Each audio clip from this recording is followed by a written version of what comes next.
നമസ്കാരം സുഹൃത്തുക്കളെ. ഇപ്പൊ ഞാൻ ആന്ധ്ര ബോർഡർ കടന്ന് ഒഡീസയിലെത്തി. അപ്പൊ ഒഡീസയില് ഏതൊക്കെ ഭാഗം കവർ ചെയ്യണം എന്നുള്ളൊരു ഐഡിയ ഇപ്പൊ നിലവിലില്ല. എന്താ പറയാ, ഈ ഉൾഭാഗങ്ങള് ഈ ഗ്രാമങ്ങളൊക്കെ കാണുന്നതാണ് എന്റെ ആഗ്രഹം. പിന്നെ ആന്ധ്രയിലെ യാത്ര പറഞ്ഞാല് ഇത്രത്തോളം മനുഷ്യന്മാരെ സ്നേഹിക്കുന്ന ആൾക്കാർ ആന്ധ്രയില് ഒരുപാട് ആൾക്കാർ. നമ്മൾ ഈ യാത്രയിൽ പരിചയപ്പെട്ട എല്ലാ ആളുകളും നമ്മളോട് നല്ല രീതിയിലുള്ള സംസാരിച്ചിട്ടില്ല. അവരെ കൊണ്ട് കഴിയുന്ന കാര്യങ്ങൾ നമുക്ക് ചെയ്തു തന്നിട്ടുണ്ട്.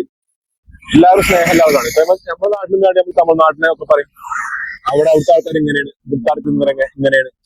ഓരോരുത്തർക്കും ഓരോ കൾച്ചർ ഉണ്ട്. ആ രീതിയിലാണ് അവർ ജീവിക്കുന്നത്. നമുക്ക് പുറത്ത് നോക്കുമ്പോ എന്താണ് മോശപ്പെട്ടതായിട്ട് തോന്നും, അല്ലെങ്കിൽ അങ്ങനെ തോന്നും. പക്ഷെ ഒപ്പം ജീവിച്ചു കഴിഞ്ഞാൽ ഒരിക്കലും നമുക്ക് അങ്ങനെ തോന്നില്ല. ഞാൻ ഇപ്പൊ ഈ ഒഡീസയിലാണെങ്കിലും ഇപ്പൊ ഞാൻ ഫസ്റ്റ് ആയിട്ട് അവിടെ ബോർഡർ കഴിഞ്ഞേക്ക് ഒരു കമ്പനി ചോദിച്ചു. അപ്പൊ അവിടെ തന്നെ താമസിച്ചു പറഞ്ഞു.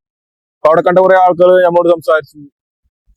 പിന്നെ ഈ ആന്ധ്രയിൽ പറഞ്ഞാൽ ഈ തെലുങ്ക് മാത്രം അറിയുന്ന ആൾക്കാർ അധികം സംസാരിക്കും.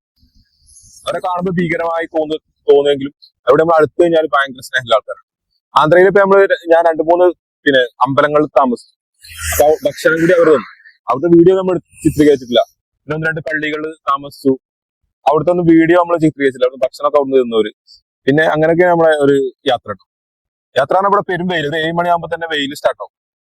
അങ്ങനത്തെ ഒരു ബുദ്ധിമുട്ടുണ്ട് വെയില്. പിന്നെ തണലൊക്കെ വളരെ അപൂർവം, എവിടെയെങ്കിലും ഒരു മരമൊക്കെ കിട്ടും. അപ്പൊ അവിടെ അങ്ങനെ നിൽക്കും. ഹൈവേ ഭയങ്കര ടാസ്ക്കാണ് ഓടിക്കാൻ. പിന്നെ നമ്മൾ ഓടിച്ചുകൊണ്ടിരിക്കുമ്പോ ഈ ഭാഗത്തൊരു വേദന വരുന്നുണ്ട്. ആക്സിലേറ്റർ കുടിച്ചിട്ടാണോ എന്താണെന്ന് എനിക്കറിയില്ല.